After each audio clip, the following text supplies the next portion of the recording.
Radhe Radhe guys. आज के video में मैं आपको बैसाख महीने की कहानी सुनाने जा रही हूँ। एक बार एक राजा था। वह बैसाख महीने में प्रतिदिन प्रातःकालीन जल्दी उठकर गंगा जी में स्नान किया करता था। और राजा ने सभी से कहा था कि सबसे पहले गंगा जी में मैं ही स्नान करूँगा, मुझसे पहले गंगा जी में कोई भी स्नान नहीं करेगा। परंतु प्रतिदिन उन्हें शांत जल के स्थान पर हिलता हुआ जल मिलता था। तब राजा को शक हुआ और राजा ने नदी के तट पर एक पहरेदार को बिठा दिया। और नदी के किनारे एक पेड़ था, उस पर एक बंदरिया रहती थी। प्रतिदिन राजा के स्नान से पूर्व वह स्नान कर वृक्ष पर जाकर बैठ जाती थी। किंतु राजा को पहरेदार को पहले पता नहीं चला और अंतिम दिन राजा के पहरेदार ने यह देख लिया और उसने बंदरिया को पकड़कर राजा के पास लेकर गया और राजा को बताया कि यह बंदरिया आपसे पूर्व स्नान करती है। और राजा ने प्रतिज्ञा ले रखी थी कि यदि कोई स्त्री मुझसे पूर्व स्नान करेगी तो मैं उससे विवाह करूंगा। तब राजा को अपनी प्रतिज्ञा के कारण उस बंदरिया से शादी करनी पड़ी। और बैसाख स्नान के पुण्य के फलस्वरूप बंदरिया वो गर्भ ठहर गया। और 9 माह पूर्ण होने पर बंदरिया ने राजा से पूछा कि मेरे शिशु जन्म का समय आ जाएगा, तब मुझे क्या करना चाहिए। तब राजा ने महल में एक घंटी लगवाई और बंदरिया से कहा, जब तुम्हें ऐसा लगे तब तुम यह घंटी बजा देना, मैं तुरंत प्रबंध कर दूंगा। राजा की अन्य रानियां थी, उनकी कोई संतान नहीं थी, इसलिए उनको जलन भावना होने लगी। और उन्होंने बंदरिया से कहा कि एक बार घंटी बजाकर देखो, राजा आते हैं या नहीं आते। तब बंदरिया ने घंटी बजाई और राजा तुरंत आ गए। तब राजा ने पूछा, तुमने घंटी क्यों बजाई। फिर बंदरिया ने कहा, मैं तो देखना चाहती थी कि आप घंटी बजाने से आते हैं या नहीं आते। तब अन्य रानियों ने राजा से कहा कि यह तो पशु है, जाने दिन में कितनी बार घंटी बजाएगी। इस प्रकार उन्होंने राजा को बहला फुसलाकर उस घंटी को वहां से हटा दिया। और कुछ दिनों पश्चात बंदरी के शिशु जन्म का समय आ गया। और उसने अन्य रानियों से पूछा कि मैं क्या करूं। तब रानियों ने कहा कि तुम अपनी आंख पर पट्टी बांध लो और सो जाओ। बंदरी के बैसाख माह के स्नान का जो पुण्य था उसके फलस्वरूप एक सुंदर पुत्र पैदा हुआ। शिशु के जन्म होते ही उसके रोने की आवाज से पूर्व रानियों ने उसे एक टोकरी में छिपाकर दासियों से कहा कि इसे नदी में बहा देना और शिशु के स्थान पर पत्थर रख दिए। राजा को भी कहलवा दिया कि बंदरी ने एक पत्थर को जन्म दिया है। राजा ने यह सुना तो उसने भी संतोष कर लिया। और दूसरी रानी के संतान नहीं है तो बंदरी अर्थात पशु है, इसके क्या संतान होगी। दासी को भी शिशु को देखकर दया आ गई और उसने नदी में न बहाकर एक कुम्हार के चाक पर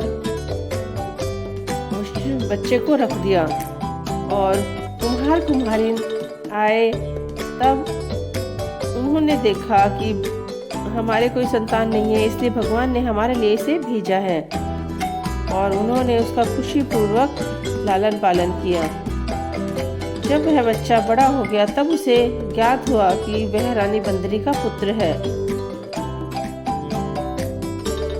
एक दिन वह बालक कुम्हार के बनाए हुए मिट्टी के हाथी घोड़ी लेकर नदी के किनारे जाकर बैठ गया और दासियों को देखकर कहने लगा, अरे मेरे मिट्टी के हाथी घोड़ों, पानी पियो।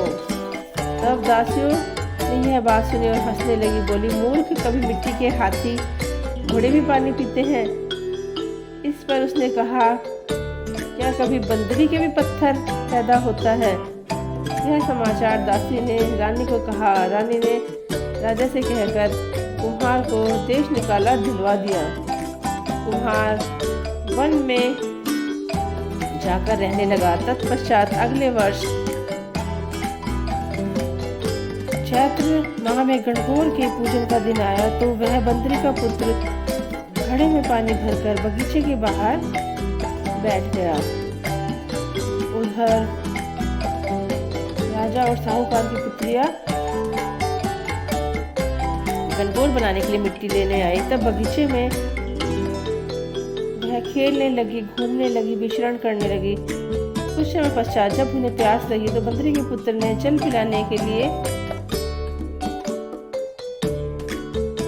कहने पर युवक ने उत्तर दिया कि मेरे चारों ओर फेरे लगाते जाओ, तब मैं तुम्हें जल पिलाऊंगा। इस पर कन्याओं ने पहले तो मना किया, परंतु फिर उन्हें बहुत तेज प्यास लगने लगी और उन्होंने चारों ओर फेरे काट लिए। फेरे के कारण सारी लड़कियों का उसके साथ विवाह हो गया। फिर वो घर गई। 4-6 महीने होने के पश्चात भी उनके सावे नहीं निकल रहे थे, अर्थात उनका कहीं रिश्ता नहीं हो रहा था। कोई भी उन्हें देखने नहीं आ रहा था। सभी कहने लगे कि ऐसा क्यों हो रहा है, इन्हें कोई देखने क्यों नहीं आ रहा है। माँ बाप को भी बहुत चिंता होने लगी। तब वहाँ एक बुढ़िया रहती थी।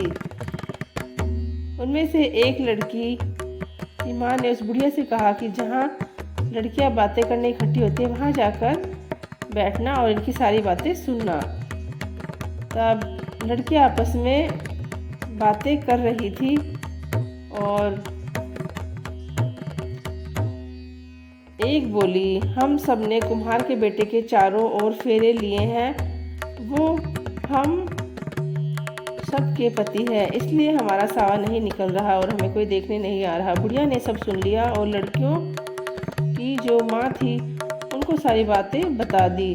तब उन लड़कियों के माता पिता कुम्हार के घर गए और बोले कि हमारी लड़कियों ने तेरे बेटे के साथ फेरे लिए हैं, इसलिए इनकी शादी तेरे लड़के के साथ ही करनी पड़ेगी। कुम्हार बोला, मेरा बेटा इतनी पत्नियों को कैसे संभालेगा। लड़के ने पूछा तो लड़का बोला, चिंता मत करो, मैं सबका ध्यान रख लूँगा।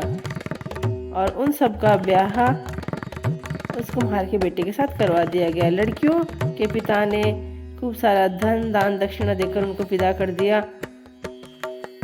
आगे चलकर हर पत्नी के एक एक पुत्र पैदा हुआ। एक दिन बंदरी के बेटे ने कहा, चलो राजा के यहाँ चलते हैं। सब पत्नियों को तैयार करके कहा कि वहाँ पर तुम्हें एक बंदरिया बैठी मिलेगी, तुम सबको उनके पैर लगना है। और सभी रानियों ने कुम्हार के कहे अनुसार दूसरी रानियों से बात भी नहीं की और जो बंदरिया थी उसके सब पैर पड़ गई। रानियों को बहुत गुस्सा आया और कहने लगी, कुम्हार के बेटे यह क्या मजाक है,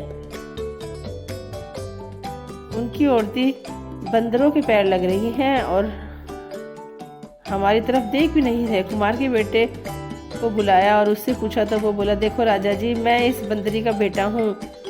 मेरे होते ही रानी के कहने से दासियों ने मुझे कुम्हार के चाक पे छोड़ दिया था। कुम्हार वहाँ मिट्टी जमाने गया तो उसे मैं मिला, वो मुझे घर ले गए। झूठ लगे तो पूछ लो। राजा ने सारी बात की जांच करवाई, तब राजा को सच्चाई पता लगी। राजा बहुत खुश हो गया और अपने बेटे को गले से लगा लिया और सभी रानियों को देश निकाला दे दिया और उन सबको महल में रहने की आज्ञा दे दी।